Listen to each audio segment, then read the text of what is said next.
Hi, welcome to the Stories Beside channel. Enjoy watching. A shiny BMW sports car flew down the highway, and old rock was blaring from the speakers. Drowned out, which only the roar of the engine drowned out, was the incoming call. The face of a young guy popped up on the electronic panel. A man in his 40s slowed down slightly and cranked up the sound. What had happened? Have the partners finally confirmed a date for the facility? William confirmed the date for 23. It was set for exactly 12. The assistant mouthed, "Okay, great. I'm on my way to the office. How's it going in there?" "We're good.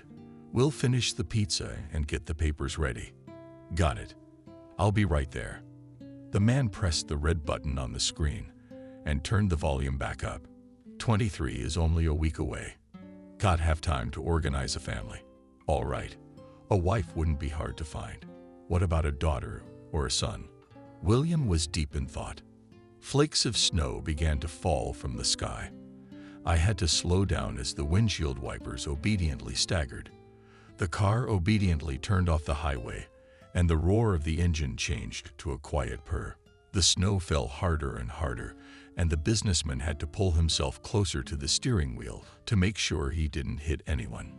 He looked carefully in the direction of the sidewalk, looking out for unattentive pedestrians. When he saw a girl on the curb selling dairy products, "Oh, that's just the thing. I'm gonna get some milk for these knuckleheads before they get their stomachs pumped with pizza." The car backed up against the curb. The salesgirl looked about 18, maybe 19, no more. Snowflakes were laying on a downy scarf tied around her head. Smiling sweetly, the girl told William about the products. The man couldn't bear to hear her go tooth to tooth from the cold. He stood there in his fur-trimmed coat, but the frosty air tickled unpleasantly in his nose, and she had a simple coat. "It's probably Synthepon. Wrap it all up for me." The man circled the small counter with his finger, and the girl for a moment dazed. "You must have a big family. I'll wrap it up quickly." A shy smile ran across her blue cold lips. Family. At that moment it struck William. He looked intently into the girl's face. Gray eyes, blonde strands of hair covered by a handkerchief. This might be the way out. "Dear young lady, I don't want to frighten you." The girl continued to stack products, but turned back to the customer.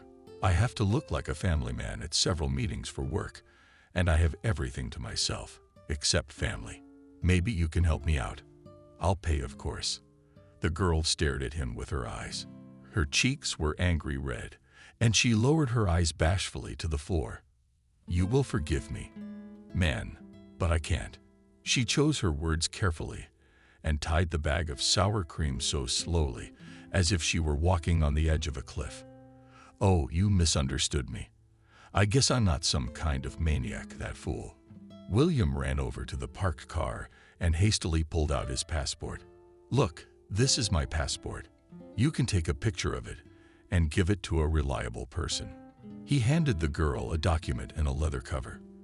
"It's only there for a couple of 3 hours a day during the week." "Well, if only for a few hours, I think I can do it." The girl pointed her phone at the passport and took a few pictures.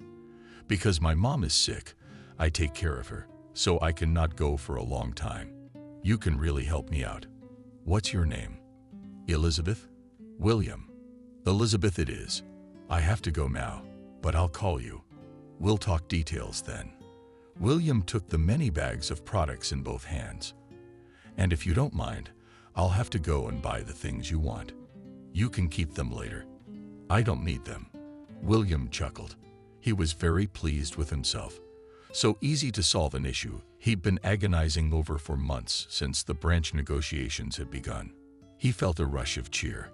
A heated steering wheel is the best invention of mankind. Just 10 minutes in the freezing cold, and already he needed to warm up. "It was different when I was young." The car slowly rolled down the avenue, and the man's thoughts. Gone were his teenage years. He had nothing at all back then. True, the clothes were warm, though. His parents would never allow him to walk around in clothes below their status, their blood. At an elite economics university, he should have made an impression worthy of his family's status, but that meant nothing at the time. His adolescent soul wanted something different, not a bank account with 7 zeros, and not a luxurious house, in which he eventually chose only the living room as his home. Then he dreamed of high things, of faith in justice, and of course of love. He remembered the gentle scent of lavender and soap from his long blonde hair. Involuntarily, the man drew air deeply into his heart, painfully clenched. William didn't notice himself as he reached the office. The man tossed his car keys to the valet. Yes, now he could afford anything he wanted. He could even not work for a few years and not limit himself to anything. So what of it? His youth was lost. No one to take care of but his employees. He cleared his throat. Back to reality. A smart contract, a well-thought-out contract. That's what you need to think about now, so that no shrewd lawyer would get a rise out of it. The evening passed again in contemplation. William looked at the falling snow and remembered his youth, the whiskey in his glass burning his throat. He walked over to the panoramic window and brushed an obscene layer of dust off the coffee table. He placed the glass between the unkempt Rolexes as if they were some plastic trinket, and the ashtrays filled with cigarette butts. A cigarette slipped easily from the crumpled pack, and the man opened the sliding door with a slight movement to a thin slit along with the frosty air. Children's cries flew into the room from the house next door. The building itself was not clearly visible from the falling snow, but that didn't stop the screaming at all. After finishing his cigarette quickly, the man hurriedly closed the door and sank into the silence with pleasure. Yeah, better that than hearing all that screaming from morning till night. At least he had the freedom of choice. He drank another sip and wrinkled his nose and poured the rest into the floor pot of dried bansai, throwing off the damp robe from the king-sized leather sofa. The man plunged tiredly into the soft embrace of his bed. He could have gone to the bedroom, but it made him despondent. He hadn't slept there once since Taylor had left. The housekeeper was a woman. He closed his eyes and remembered how tidy the place had been then. It had been a good time. The house was filled with the smell of homemade food in the closets, perfectly folded, fresh linens. The bedroom was used for its intended purpose. William fell into a pleasant sleep. Outside the window there was barely a hint of dawn. When William opened his eyes and walked the usual 20 steps to the bathroom, he looked at himself in the mirror in the white light of the nightlight. Wrinkles seemed deeper and gave him an extra decade of age, as if he should have been in his 60s by now. The time 7 o'clock glowed on the electronic surface of the mirror. All the morning routines went on automatic. Over the years, the ritual had reached automatism, and half an hour later, William opened the door to the delivery man of a ready-made breakfast. While the coffee machine hummed, brewing black coffee, the man decided it wouldn't be a bad idea to add cream. It's greasy, but sometimes you can. From the depths of the refrigerator, a lone zucchini and several jars of sauce stared at him. A smooth row of cans of mineral water huddled against the open door, and here was the cream hiding behind them. The man took the Tetra Pak and took a small sip. May he hurry to spit out the bitter liquid. I should order the services of a housekeeper after all. The thought of shopping made William terribly uncomfortable. He didn't feel like lurking around the mall. But there was nothing to do. Such a racy business could not be entrusted to an assistant, and Elizabeth's clothes would certainly give her away as a plain girl. Even now she stood there in her slightly stretched jeans with whitewashed stripes on the front, tucked into her rough boots. From beneath her unbuttoned synthetic jacket she could see a gray sweater in lint. She pulled off her hat and waved to William. "Hello, Elizabeth." "Well, it's ready to go, William." The girl lowered her eyes. It must have been awkward for her to call the man by his first name. He was old enough to be her father. "Don't worry, it's just a theatrical production, and I'm your partner on the set." The man held up his finger, indicating his involvement in a great art. A slow, rhythmic music resounded through the mall, making shoppers, like ants in a death trap, walk endlessly between sparkling display cases and miles of colorful outfits. The escalator finally reached the top floor. Here were the most expensive boutiques, and many times less crowded than on the lower floors. William cherished the thought that very soon he would be able to sit down in a comfortable chair, and a pleasant employee would bring him a cup of coffee.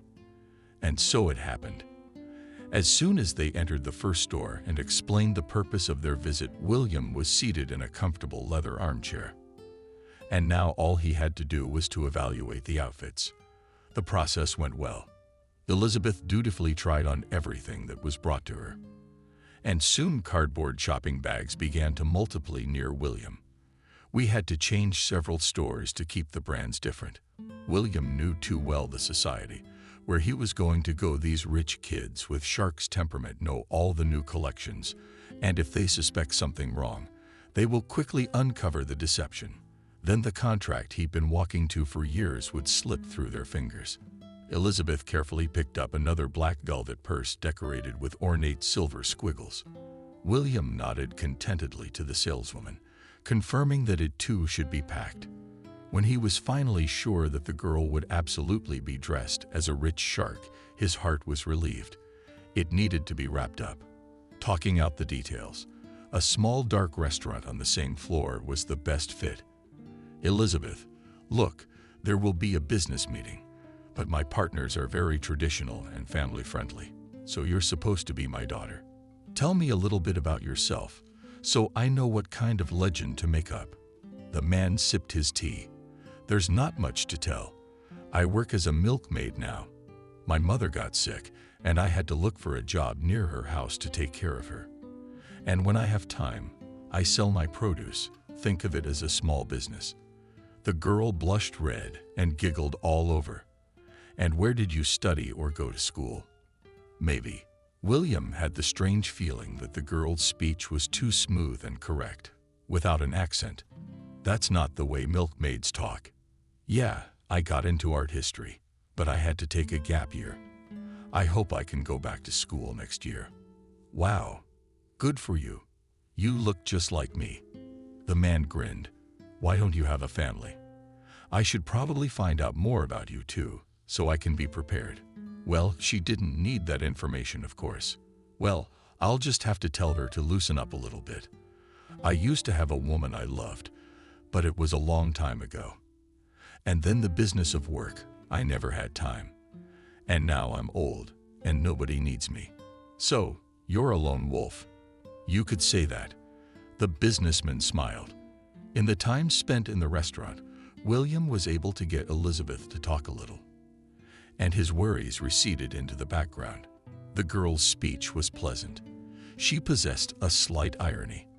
Their conversation clicked easily, and this gave hope for a successful future of the deal. But it was a novelty for a man to talk to a young and charming girl in such an unusual way. It was not the same as handing out tasks to subordinates. All this fuss made William feel a migraine coming on. It would have been a good idea to drag Elizabeth herself home, but there was no energy left for that. God bless whoever invented the cab. William looked with relief at the red taillights of the prominent yellow checkered car. That night, a headache kept William awake. He tried to find pills to relieve the attack, but they ran out. As always, at the most unnecessary moment, he closed the cap of the empty pillbox and threw it in the trash.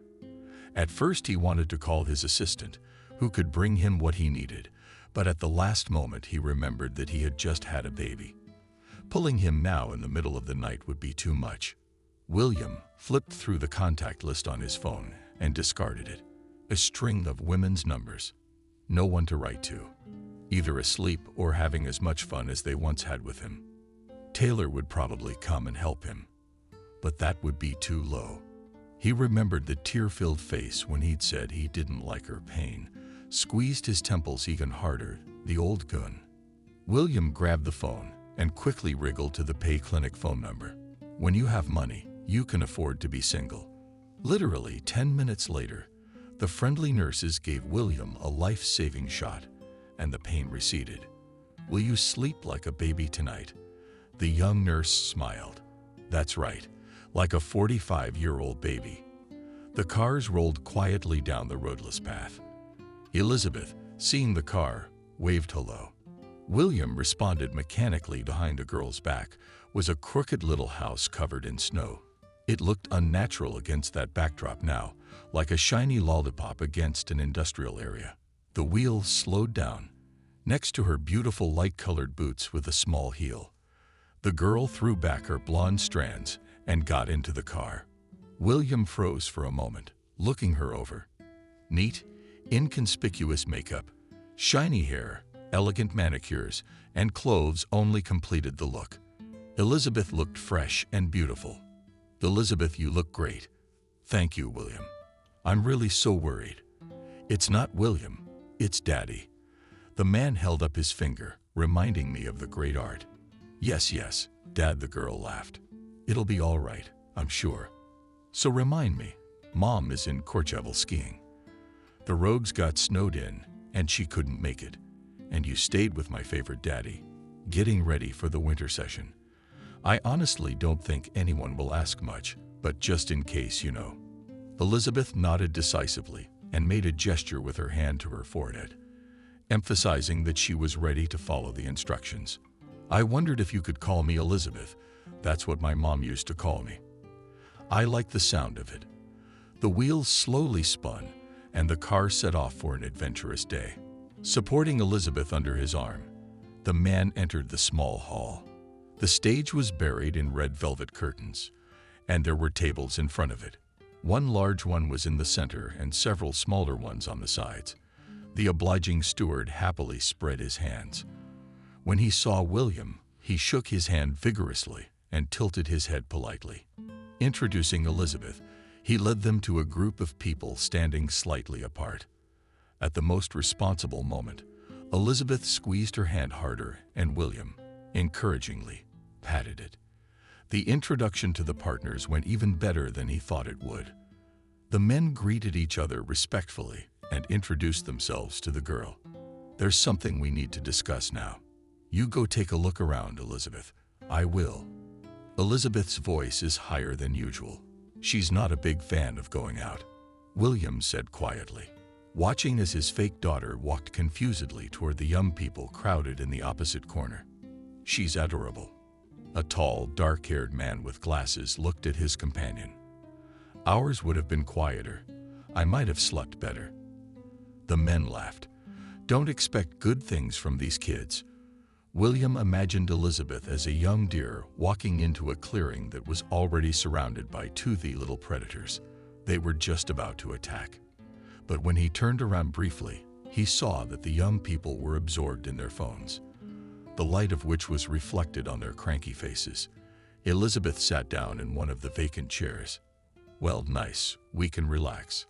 The meeting went well, and soon the most important, but no less boring part of the presentation came to an end.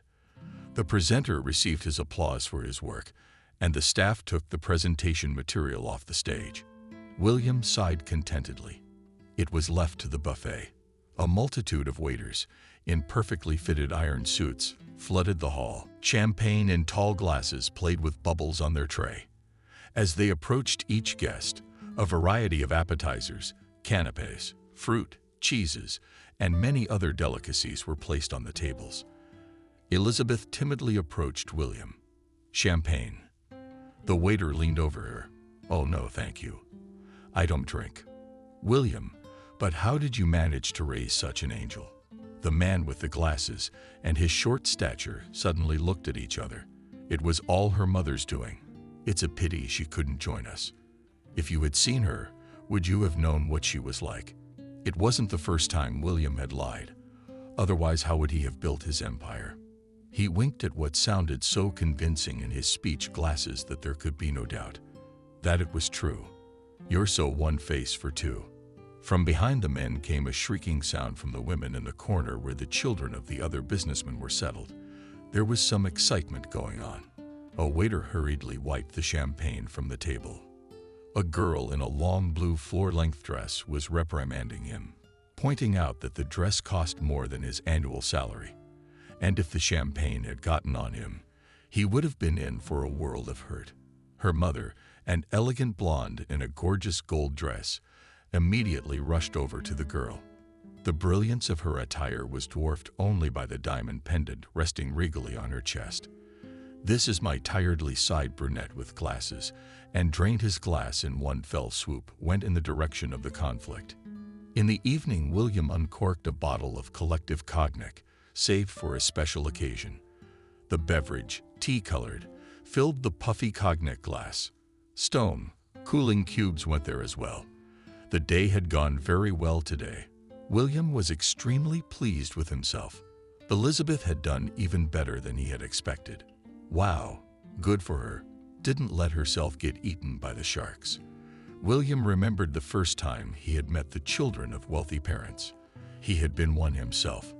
His father and mother, being big businessmen, often took him to such banquets. And he always felt like a show dog. Finding common ground with his peers was difficult for him. All they did was list their regalia, their parents, and show off. Who had the most expensive things? Who had what resort? The lad heard these same conversations so often that they made him deathly bored. The cognac warmed his throat pleasantly. It tasted great. I wonder what Elizabeth is doing now. William brushed the thought away with a shake of his head. He twirled the phone in his hand and opened the contacts. "Hi, for a visit. Do you want to stop by? I guess I missed you." Figured out his chances of success. He highlighted several women's names from the list and pressed send. He only heard back from one girl, a burly brunette with whom he had a brief fling a couple of years ago. "Only if you're ready for something serious." The evening could have ended differently. William put the phone away and lit a cigarette, walking to the window. The door pulled smoothly away from the neighboring yard came squeals and laughter. Judging by the shouting, the family was playing snowballs. For the next meeting, William, dressed for a particularly festive event, was to be held at one of the city's finest restaurants. The room was completely rented for him and his partners. The man's hair was neatly styled back. A black bounty flaunted around his neck, and a black tailored suit fit his figure perfectly, hiding his soft belly from prying eyes. William coughed and pulled back the hem of his jacket. Well, everything seemed perfect. He looked around once more in the high mirror. An executive car was already waiting for him in the yard. A neatly dressed driver obligingly opened the door for his passenger. Picking up Elizabeth, the car gently glided through the city and stopped in front of the restaurant. A glowing William helped the girl out of the car and, holding her under his elbow, followed the receptionist who greeted them. "Elizabeth, you did great. My partners were very impressed with you. Really, I was so worried. I didn't sleep the whole next night. I thought they found me boring. I couldn't hold a conversation. Don't worry about it. All those naughty, stuck-up kids are like big kids. There's not much to talk to them about. If you don't know what to say, just say your daddy's richer." Laughing, the couple entered the hall. The restaurant was decorated with a magnificent huge Christmas tree. It burned solemnly against a floor-to-ceiling window with snow falling behind it. On the opposite side was a grand piano, at which a man in a tuxedo was sitting and playing cozy classical music. "Well, you know what to do, don't you?" Elizabeth modestly said hello to everyone present and went to the Christmas tree, where some wives and children were already standing. William was pleased to note that Elizabeth was having a conversation with someone in the group. She soon disappeared into the crowd. Apparently, she went to the window. The first hour passed, as usual, in negotiation. The men settled in large leather armchairs around a mahogany coffee table and discussed the details of the deal. Some smoked cigars William declined. He remembered coughing the rest of the day after last time. No, this entertainment was definitely not for him. Next, the conversation turned again to family values. The men shared their thoughts on the positioning of the family as a good and reliable partner. "You are absolutely right." William nodded knowingly, remembering his father's many affairs on the side. If a man can keep his family together, what is business to him? Yes, that's what we're talking about. The men nodded their heads in agreement. Finally, The business part was over, and everyone was invited to the table. Elizabeth looked elegant in a long black dress. The sleeves were tight around her thin arms, covering her wrists a black velvet handbag with silver swirls, perfectly completing the look. William was pleased to note how good she looked. He was sincerely glad that the girl would keep these beautiful and quality items. Waitresses, wearing white gloves, flickered around the tables and opened more and more dishes for the guests. Soon the table was filled with various delicacies. William periodically caught Elizabeth's questioning gaze. Like, "What is it?" And he spoke softly in her ear. Was it worth trying or not? Soon they switched to talking only with their eyes. Since then, we don't go to that branch anymore. The bespectacled family laughed and approving chuckles rolled around the table. Elizabeth turned around, pointing at the baked snails. William squinted his eyes, a look of disgust on his face. The girl giggled and went on to look out for something to try with the clinking of glasses. The guests tasted different dishes and recollected stories from their lives, sharing their plans for the New Year vacations. "Elizabeth, how will you celebrate?" The man adjusted his glasses, and the whole table stared at the girl curiously. "And we are." The girl's voice trembled at the unexpected attention. "I'll be studying for my exams." She froze, holding a piece of chocolate dessert in her hand. William froze when he saw a piece of jewelry slipping out from under the sleeve of her dress. A silver bracelet with fine lines of patterns glittered on her wrist, and he knew that bracelet. Dad's restless voice snapped the businessman out of his stupor. Yes, you said it right. We're staying home this year. Elizabeth has exams to study for." "What are you studying for, Elizabeth?" "Art history." "Oh, that must be very interesting." "I am." And then William could only hear fragments of phrases. He was immersed in his thoughts, but they didn't want to coalesce into anything meaningful. Just circling like kites around that bracelet. It was impossible. "I bought it myself at the time." And then they couldn't find it. And neither could she. He could hardly wait for the end of the meeting. He wanted to escape into the frosty air, to disappear from the table, from the hall. But that etiquette chained him to his chair. As the evening drew to a close, he said goodbye to his partners and hurried off with Elizabeth under his arm to pull up the car. "Elizabeth, where did you get that bracelet?" "My mother gave it to me as a child. I thought it would go well with the bag." The girl looked at him with a confused look. Mother William turned away to the window. "Well, yes, Mother. What's wrong with him?" "He's not pretty." "Why do you ask?" The frightened girl, even in the poorly lit car, noticed how the man turned white. "Years ago, I bought this bracelet myself. It is handmade. There is no second one like it." Outside the window, the lights of houses and cars flew by. The bright lights of the evening city signs flashed. Everything mingled into one enormous motley kaleidoscope that threw the man back into the memories of his youth. It was as if it were no longer the lanterns, but his years were flying by. William remembered himself as a sophomore at an elite economics university. He loved higher mathematics, and that day he was rushing to class when he bumped into her, stumbling into a beautiful girl from his parallel group. He almost kicked her in the leg. As an apology, she agreed to go to the pastry shop after school. What did she take then? Chocolate milkshake cakes, I think. Yes, she got a little chocolatey. The young man couldn't take his eyes off her. He stared at her angelic face and blonde hair and dared not even breathe. The car pulled up in front of Elizabeth's house. "I'll be going," the girl said, or asked, with slight apprehension as she opened the door. "Elizabeth, I'll stop by your place tomorrow afternoon. You can introduce me to your mother." "I will." Her voice sounded uncertain. Upon arriving home, William hurriedly pulled off his bowtie.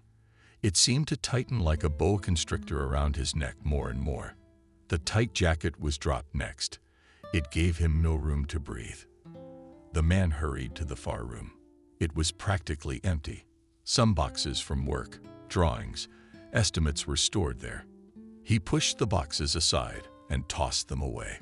Crumbling folders. There it was, The cherished box lay in its place. He slowly lifted the lid. His hands trembled. He carefully pulled back a small bouquet of flowers, picked up the rectangle wrapped in soft cloth, and gently unfolded it. Just a few pictures, old and faded from time. One of the pictures showed a young William in shorts and a summer shirt hugging a blonde girl around the waist in front of a river with a lump in the man's throat. He reverently placed the picture on the floor beside him. In the next one, the girl was laughing. He photographed her as she was making scones. Her clothes were in flour. William grinned bitterly. He remembered how, after that picture, she had thrown flour at him, and they ended up sweeping the flour out of the kitchen for days after a brief game. The second picture lay on top of the previous one. In her trembling hands, there was one single picture left with no one in it, only the empty riverbank. Tears rolled down the man's cheeks. They pinched his freshly shaved face and rolled into wrinkles. His chest felt tight. William could no longer be there. With holy reverence in his eyes, he folded the contents of the box back, put a small bouquet of flowers on the soft cloth, and put the box away. The papers lying around didn't bother him. He just put out the light and wandered into the shower. An open bottle of cognac was only glad to be remembered. It readily burned his throat and poured bitter venom into his chest. Tonight they didn't need an intermediary in the form of a glass. William took a greedy sip and choked on it with a cough. He sat in his terrycloth robe on the living room floor. The soft carpet barely reflected the dim light of the nightlight. William rested his head on the couch. There was a ringing silence in the apartment. It literally suffocated the man. He felt terribly lonely.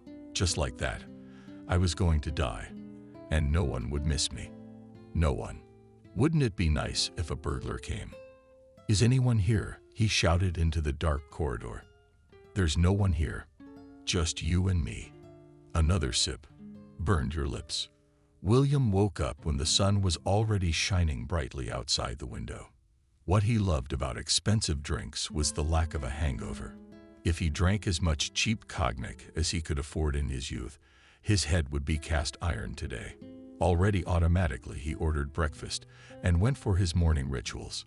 Right, teeth, exercise, just like the last 20 years, full of enthusiasm. The delivery man brought breakfast, and the coffee machine hissed as it brewed coffee. The remnants of sleep vanished like a dream. The sunlight reflected off the fluffy drifts and flooded the kitchen with light. William looked around as if with new eyes. How could he have run the house like that? The whole kitchen was cluttered with no idea what. Dust lay in a thick layer wherever it could fall in front of the wide two-chamber refrigerator. There were stains of unknown origin. He remembered that the last time he'd had a cleaner in was at least a year ago. How had time flown? Whether it was the coffee, the sun, or both, that sent a wave of enthusiasm through the man's soul. He wrote to the administrator of a vetted agency and called in housekeeping workers. The day promised to be very good. He felt that his life was about to change and change for the better. Helpers. He met them already dressed in his woolen winter suit. He wanted to go to Elizabeth's house as soon as possible. It was approaching midday on the clock. It was a long journey. He coordinated the work, sketched the approximate menu he would like to have cooked, and left wishes about the products. He locked the room with the documents in advance. Frosty wind burned his face, eyes, blinding bright light car had already warmed up and was ready to jump out on the road when the gate finally opened. A frosty pipe had burst, and men in orange shirts were shouting at each other, not hesitating in expressions, were rummaging in the manhole, where puffs of white steam were pouring out. Yeah, there was no point in arguing with fate. He couldn't outrun them. He turned the ignition key and shut off the engine. The cab didn't arrive until 40 minutes later. During that time, William had become quite agitated and was even thinking of walking. Cigarettes were melting in the pack. He tapped his fingers on the steering wheel. When at last the chauffeur stopped outside the gate, happy as a 20-year-old boy, he ran to the car and waved to the driver for some reason. Would he think I was crazy? William jumped in the back seat and looked nervously at his house, smiling. The huge box of brick walls seemed false and fake to him. He didn't feel like it was his home from here on out. It seemed to him that he was just passing it by, sitting in this cab. Modern music played in the cabin and further separated William from this prim, lonely structure. Finally, the car moved into a neighbor's yard. Standing there was a snowman. After a few minutes, the car turned onto a bypass and began to pick up speed. The cabin swayed gently, and it calmed the man's nerves, strained like ropes. Could it be that in literally half an hour he would meet her? All might have ended well, after all. Suddenly, there had been a mistake then. He began to think that his heart was going to jump out of his chest. He had to relax. He could find the words. William unbuttoned his jacket. The adrenaline made him feel hot. Thoughts swirling in swarms covered his eyes with memories, and he went back to the period when his life was divided into before and after. Look, this girl is no match for you. The gray-haired father was sitting at the oak desk in his office. In front of him lay Lauren's file folder. He jabbed his index finger at it. We'll find you a better match than that. You just listen to yourself. The mother, pacing from side to side, couldn't stand it and ran up to young William. She collapsed beside him on the sofa, taking him by the arms. Her voice sounded higher than usual. Listen, William, you are in love now. It is understandable. But don't make any hasty decisions. Take a walk, go to the movies, but don't make any serious plans. I'll decide what I want to do. The boy took his hands out of his mother's grasp. I love her. His father tilted his head and rubbed his forehead tiredly. Don't you understand that you are going to ruin your whole life? She is an orphan, after all. Think about it.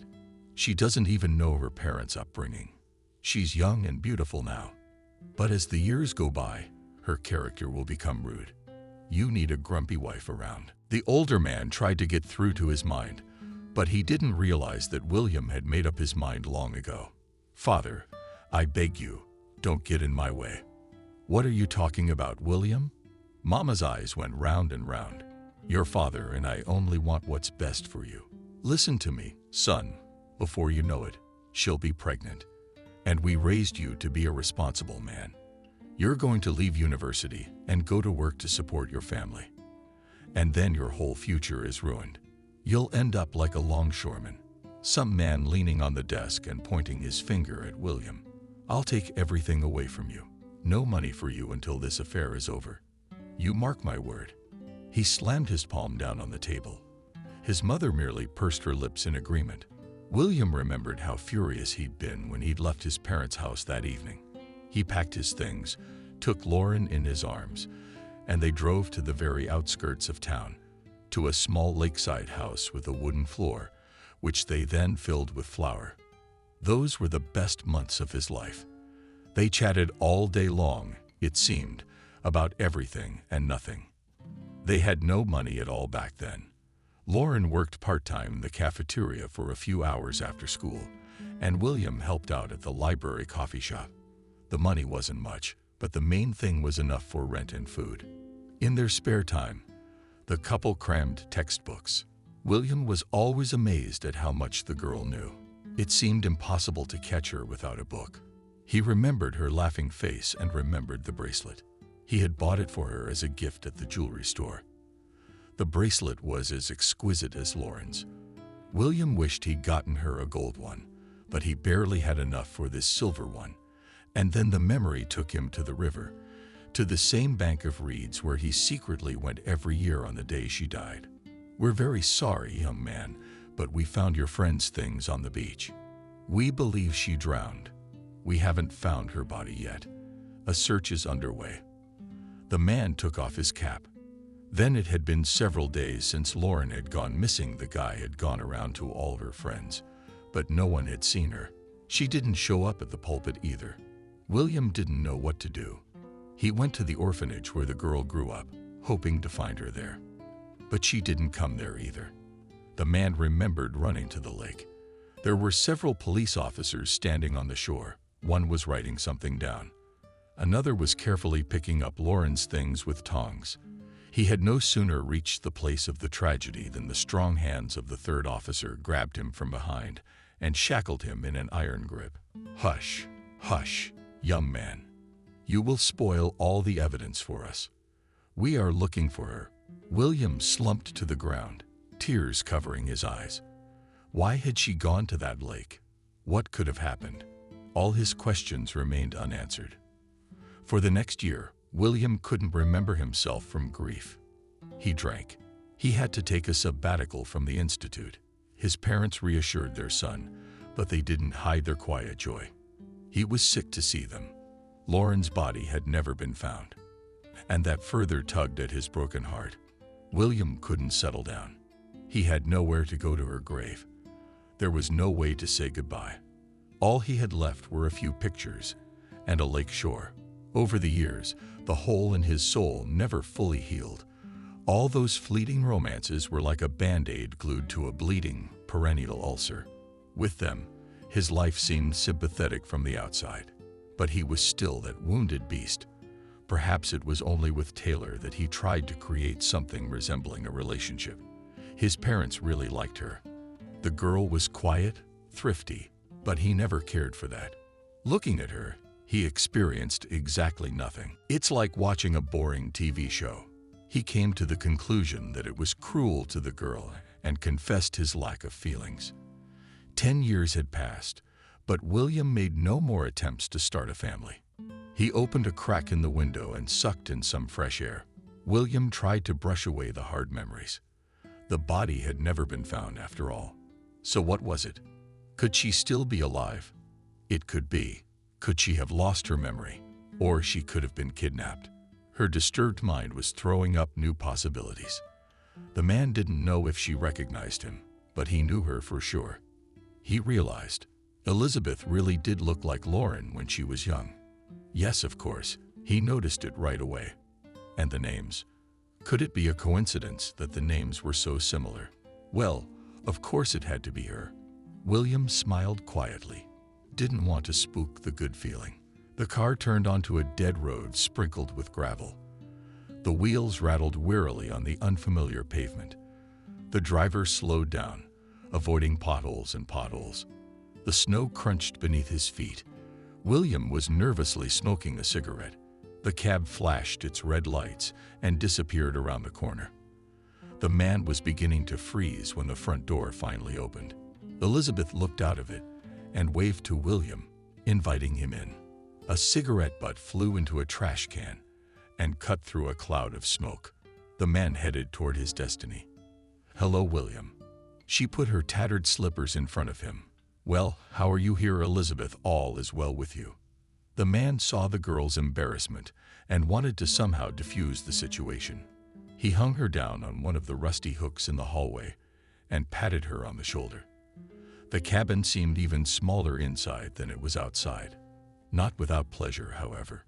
William noted that it was much cozier than his home. To the right of the hallway, a small kitchen opened up. Elizabeth invited him in and poured tea. William sat down on a chair covered with a colored cloak. It was evident that the hostesses had sewn it themselves. On the table was a plate with a bagel and candy. On the opposite edge of the table was a large stack of newspapers. Elizabeth went to get her mother and disappeared into the far room. Time froze in place, not knowing where to put itself. A man picked up one of the newspapers. There was nothing interesting in it. News, advertisements, horoscopes were circled in pen with folk recipes for illnesses, and behind William heard heavy footsteps. He did not turn around. He froze. A female figure walked heavily around him, leaning his arm on the table, and sadly sat down in the chair opposite. The scent of tea mingled with the smell of medicine. The man looked up, his eyes rounded with surprise. It wasn't her. His heart sank to the floor. In front of him sat a woman in her 50s with dark hair and swarthy skin. Her appearance was a little grayish, and her face had dried up under the onslaught of excruciating illness. Elizabeth carefully draped a knitted shawl over the woman's shoulders. The stranger's brown eyes regarded the man with interest, as if studying, testing him for quality. Hello. William's voice had never sounded so timid. He could barely move his lips. What else to say? He did not know. What a silly thing to say. Now she probably thinks I'm some kind of maniac. Elizabeth, leave us, please. Dear woman, stroked the girl's arm affectionately. I need to have a word with this man. Forgive me, my leg hurts terribly. The woman stretched out her sore limb in front of her with a wide bandage on her knee. I'm sorry, I think William was picking up the words.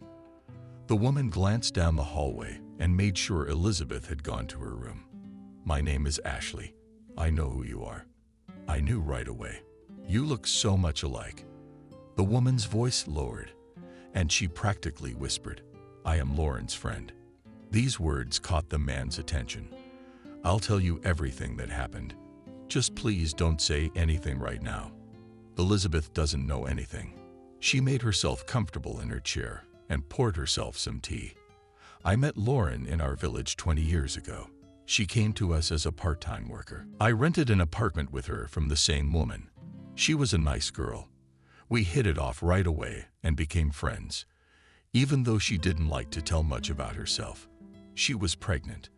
I kept asking her where the father was, but she wouldn't tell me anything. I thought maybe something had happened. Maybe there's some dark story. All right, I guess it's up to you. A couple of months later, she opened up to me. She was living with a guy. Good guy, she said. Smart, savvy, loved him a lot. Only she said his parents were against it. She was no match for their son. They met with her several times and demanded she get out of his life. They even offered him money. They said she would ruin his life and rob him of his future. Of course, she resisted as best she could, but it only got worse. Her parents started threatening her. And she just found out that in her condition his parents, from Lauren's words, hinted that anything could happen and they would not find her. And who would look for an orphan? But she got scared and agreed to their terms to save the child. So they made her pretend that she drowned. And they told her to put her clothes on the bank of the lake. They forbade her to take anything from the house so that no one would guess that she had run away. They gave her some money and go ahead. So she's alive. Barely moving his lips, William whispered the words of Ashley, as if sharp daggers dug into the consciousness. What kind of fool was I? That's where their satisfied faces came from. They had set the whole thing up themselves and watched him suffer. So Elizabeth is my daughter. Yes, the woman nodded affirmatively and rubbed her sore knee. But where is Lauren? She's alive. To be honest, I don't know, but I certainly hope so. After Lauren gave birth, we had already settled in the village. We worked as milkmaids, or we sewed pillowcases to order. And a little later, Elizabeth was about 2 years old at the time. We began to go to the city to work. They paid more. We got a job as maids, and at first everything was fine. The work was not easy, of course, but the pay was decent. We left Elizabeth with our landlady. Lauren paid her, of course, but she got on well with Elizabeth. And purely as a woman, she helped us. And then they sent us to a new house to clean. And the owners there, they fought like hell with each other. They were always fighting. We only had time to clean up the broken sets. I think somebody died, and there was a division for inheritance. But you could see there was something to divide. Elizabeth came down the aisle. You're all right. Should I put some more boiling water in the pot? It's all right, Joy. Go sit in the room. The woman made sure the girl was gone and ducked closer to William. Anyway, I was sick one day, coming down with a fever, and Lauren went to see them alone. I almost lost my mind. She was gone for days. No phones, and where to call. I don't know what happened. Elizabeth is crying. She misses her mother. And I'm barely on the mend. She came back a few days later, white as a sheet. Not alone, but in the company of detectives. They turned the whole house upside down, looking for something. I went to Lauren to find out what had happened. She was shaking like an autumn leaf, poor thing. She said that while she was cleaning the house, a murder had happened in front of her. and the owners were arguing as usual. Then a scuffle broke out, and Lauren turned around at the noise. Thought maybe they needed to break it up. The two sons were fighting, and before she knew it, one shot the other in the head. She lost consciousness. She regained consciousness when she was roused by the police. She had a gun in her hands, but she was covered in blood. So they totally set her up. I went to court. They accused her of stealing our safe. Apparently they were looking for jewelry. Only they didn't find anything. Her lawyer was a real bastard. I could tell right away that he was bought. He didn't defend her at all. She ended up getting 20 years. That's how the woman got her eyes rounded and her hands splayed out. I didn't give Elizabeth up, of course. I brought her up on my own. She doesn't remember. Lauren already thinks I'm her mother. So Lauren is in prison now. I don't know, honestly. She wrote for the first few years, and then she disappeared. I sent her so many letters, but there was no answer. As long as she was alive, I even wanted to hire a detective once. I saved some money, but Elizabeth got sick that year. I had to spend it. The woman took William by the elbow to pull him out of his stupor. "William, do you know everything now? I can see you're a decent man. I'm sure you'll want to find Lauren. I only ask one thing of you." She leaned over to the very face of the businessman and looked him in the eyes. "As you find out anything about her, let me know. It's very important to me." William stood outside looking into the snowdrift, but saw nothing in front of him. A lit cigarette, slowly smoldering in his hands, and a long column of ash fell on the snow-white snowdrift. The information he received was slowly being processed and changing his view of the world upside down. His beloved had not drowned. She might be alive. He has a daughter. Covering everything seemed impossible. When he entered his house, he didn't realize for a second where he had gotten to. The apartment was shiny clean, and the kitchen smelled like home-cooked food. He had already forgotten about the house workers. Likewise, someone had forgotten about his Lauren, who had been set up.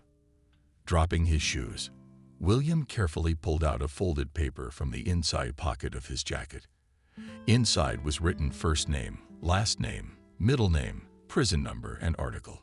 After a few days, William already knew Lauren was alive. The private detective told him that she had been out 5 years ago on parole, but had stayed living in the settlement.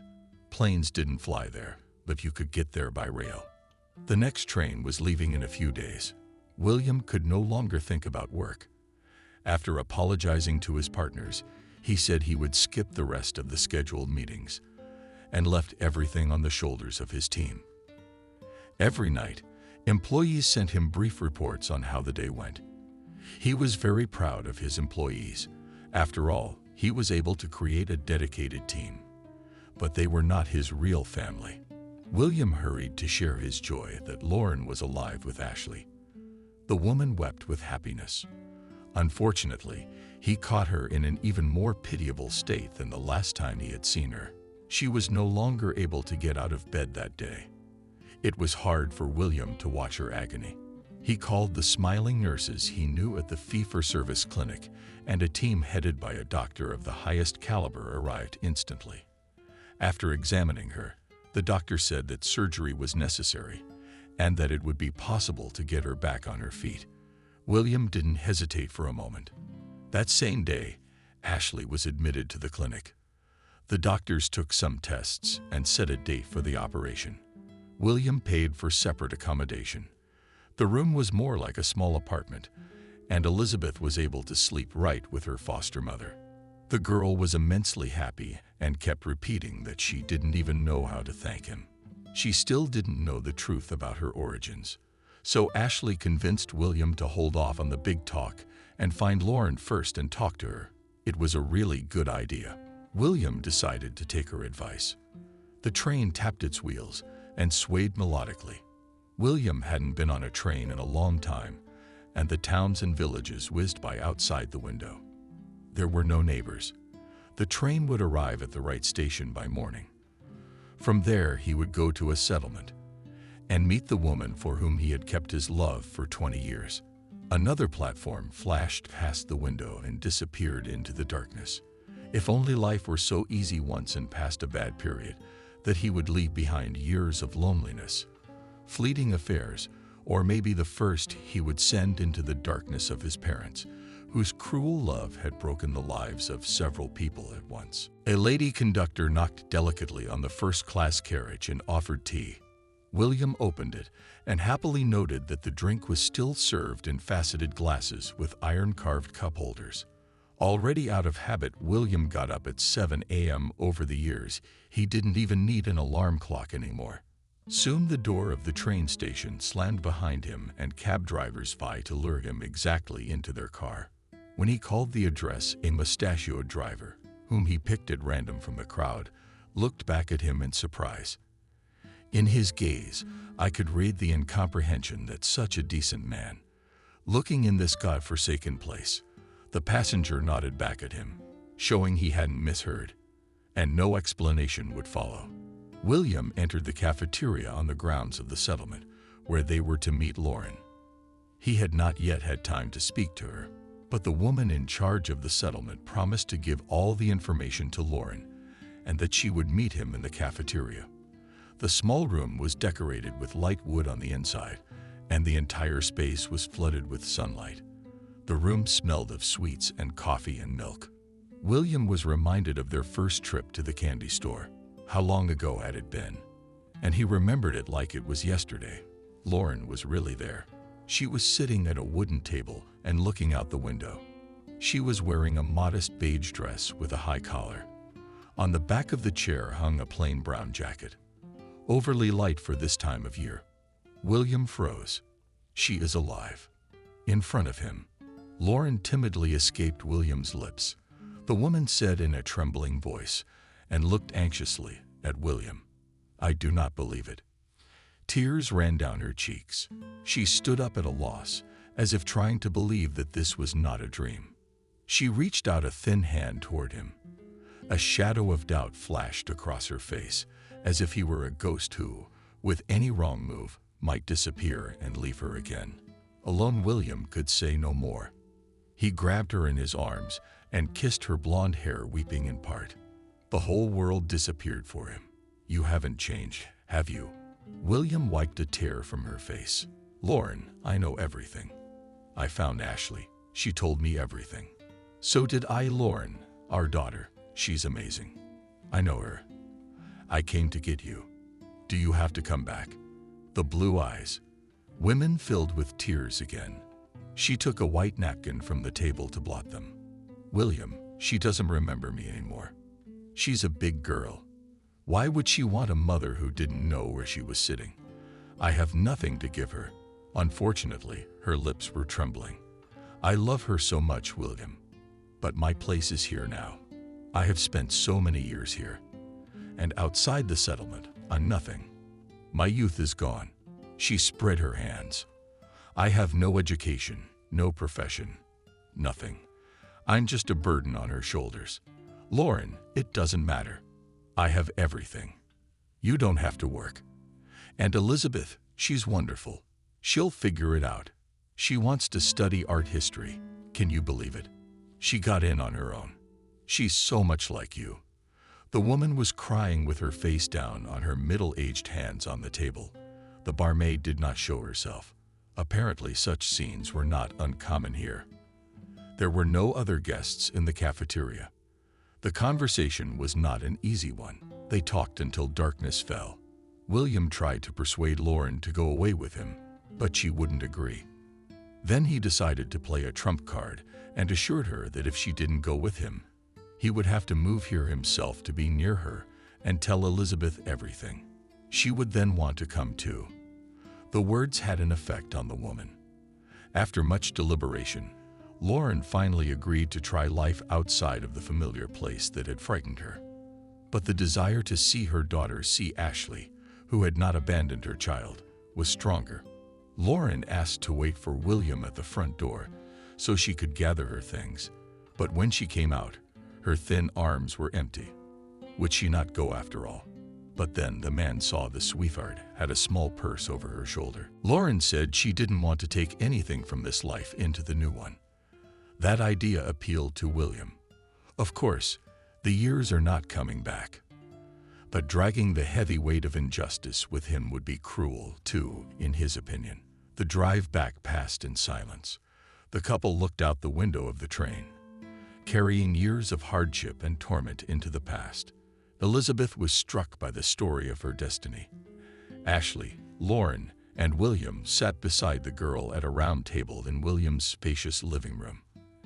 Ashley's leg was still bandaged, but the doctors had already allowed her to go home. She was on the mend quickly. Even before the hospital talk with Elizabeth, Lauren and William visited the woman in the hospital. Elizabeth had then been sent to the mall to buy something for her mother beforehand, which meant the older generation had time to discuss things among themselves. Ashley and Lauren cried when they saw each other and hugged each other tightly. When did the emotions subside? The women were deciding how to tell Elizabeth, and most importantly, how they would live their lives now. William suggested they all move in with him. He thought it was a great idea. He said he had a big house with enough room for everyone. Elizabeth would have to be reinstated at the institute and continue her studies.